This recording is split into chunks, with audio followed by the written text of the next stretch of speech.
গ্রীষ্মের তীব্র তাপপ্রবাহ আজকাল আমাদের কাছে আর নতুন কিছু নয়। এই পরিস্থিতি স্বাভাবিক এখন গোটা ভারতবর্ষে এবং আমাদের প্রতিবেশী দেশ বাংলাদেশও ব্যতিক্রমী নয়। এই পরিস্থিতিতে দাঁড়িয়ে বরিশালের এক বস্তির একদল নারী ভিন্ন ধরনের কাজ করছেন। সেবা ও সহায়তার মাধ্যমে তাঁরা জলবায়ু সচেতনতায় নেতৃত্ব দিচ্ছেন।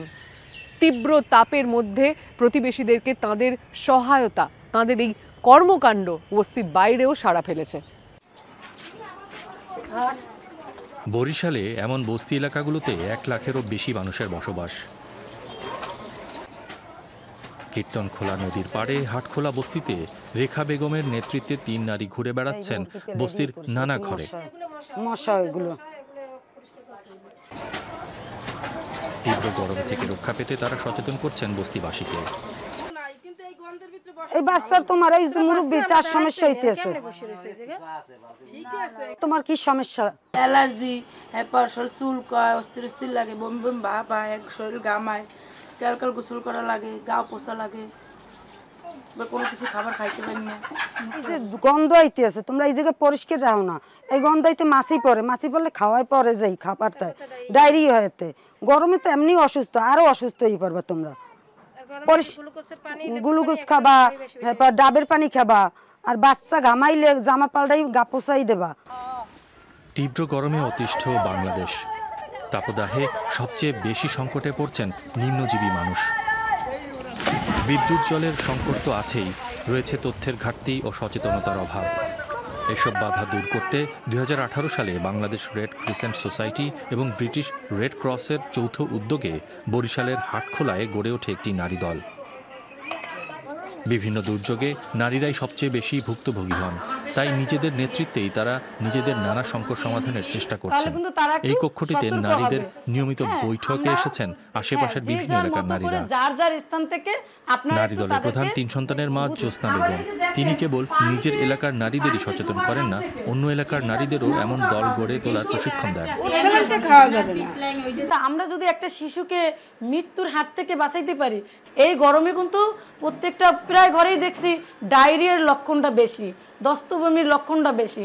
কারণ এই গরমে কিন্তু সকলের সতর্ক থাকা দরকার। যে খাবারগুলো খাওয়া দরকার না সেইগুলো খাইতে বর্জন করতে হবে, নিষেধ করতে হবে।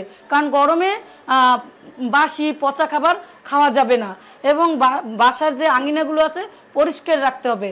এবং এই যে আমাদের সাবমার্সিবল পাম্প, নলকূপের পানি, এইটা কিন্তু পান করতে হবে। এই যে টাইম কলের পানি কিন্তু খাওয়া যাবে না, কারণ এগুলো খাইলে এগুলো কি ব্যাকটেরিয়া ছড়ায়। হাটখোলা বস্তিরই ছোট একটি কক্ষে স্বামী সন্তান সহ বাস করেন নারী দলের সদস্য রেখা। সচেতনতা কার্যক্রমে অংশ নেওয়ার পাশাপাশি তিনি জামা কাপড় সেলাই করেন এবং এলাকার ছোট দোকানে সেগুলো বিক্রি করেন। নিজের পরিবারের জন্য খাবার তৈরি করছেন রেখা। শুরুতে বাইরে কাজ করা নিয়ে স্বামীর কাছ থেকে বাধা পেলেও পরে তা পরিবর্তন হয়েছে। নারীরা যাতে কোনো উদ্যোগ নিয়ে অর্থনৈতিকভাবে স্বাবলম্বী হতে পারেন, সেজন্য সংগঠন থেকে অর্থ সহায়তা দেওয়া হয়, যার সুবিধা পেয়েছেন রেখাও। স্বামী আগে বাধা দিতে, না ওই জায়গায় যাওয়া লাগবে না, ওই জায়গায় বসবা না, ওই জায়গায় যাবা না, ওই জায়গায় ভালো না। তারপর বুঝাইছি যে না ভালো না, 5 জায়গায় যাইলে 5টা কথা শোনা যায়, এই সংসারেরও উন্নতি হয়। তারপর কইছে যাও, যাই। এখন আর বাধা দেয়, এখন নিজেই পাঠায় বা নিজে আগ্রহীও দিয়ে। এখন আগের থেকে অনেক সুখ বাড়ছে, এখন অনেক শান্তিতেও। কারণ এখন 2 জনে ইনকাম করি, আগে তো সে একলা করছে, তার এখন আমরা 2 জনে করি। কারণ পড়াশোনা বাচ্চা গো, এটা আমি খরচ দিতে পারতে আছি, বা এক জায়গায় একটা টাকা লাগলে আমি দিতে পারতে আছি, স্বামীর আশায় থাকা লাগে না। তা স্বামী এখন তো আরো ভালো হয়েছে। একসময় হাটখোলা বস্তিতে জলের অভাব ছিল। সুপেয় জলের জন্য বাসিন্দাদের দূর দূরান্তে যেতে হতো। নারী দলের কর্মতৎপরতায় সেই সংকট দূর হলেও জীবনমান উন্নত করার জন্য এখনো অনেক কিছু করার বাকি। সবাই মিলে কাজ করলে সেটা সম্ভব বলে মনে করেন জ্যোৎস্না। নারী দলের কাজ এরই মধ্যে বস্তির বাইরেও সাড়া ফেলেছে। তাদের সঙ্গে এখন অন্য অনেকেই যোগ দিচ্ছেন। একটা প্রবাদ আছে, নিজের খাইয়া পরের মোস্তারানো। এলাকায় একটা ভালো কাজ করতে পারি, তাহলে কিন্তু আমাদের এই কাজটা সফলতা ভালো লাগে। বেনিফিটটাই হচ্ছে যে আমাদের এখানে একটা রাস্তা হবে, একটা ড্রেন হবে। এই যে আমাদের কলটা হয়েছে, এখানে প্রায় 20-25 জন ফ্যামিলি পানি খেতে পারতেছে। এরপর বাহিরেরও অনেক মানুষ, এই বাইরে একটা লাইন দিয়ে দিছি, এখান থেকে অনেক মানুষ পানি খায়, খাইয়ে দোয়া দেয়, হ্যাঁ, আবার উপকার হয়। এটাই শান্তি, আর এটাই হচ্ছে যে আমাদের বেনিফিট।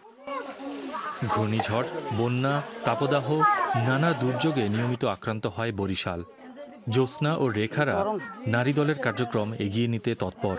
যত দ্রুত আরো বেশি মানুষকে সচেতন করা যাবে, দুর্যোগে ক্ষতির পরিমাণ তত কমে আসবে।